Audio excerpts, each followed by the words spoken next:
No fluff, perfect chest in 3 exercises. Ready? First up, barbell bench press. The mass builder. Do 4 sets, 6 to 8 reps for heavy strength, 8 to 12 reps for size.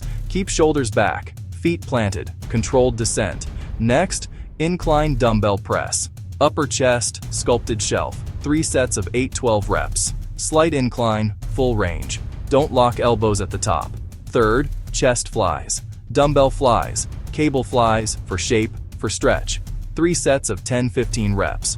Focus on the stretch. Focus on the squeeze, not the weight. Bonus finisher, push-up ladder. 3 rounds, 10 reps, 8 reps, 6 reps. Short rests, great for endurance and finishers. Quick tip, swap angles weekly. Keep progressive overload. Rest 48 to 72 hours between heavy chest sessions. Consistency beats gimmicks. Train smart. Eat enough. Sleep, repeat. Try this routine twice a week for 8 weeks. Watch the mirror update. Want a full plan? Hit subscribe. I'll drop one.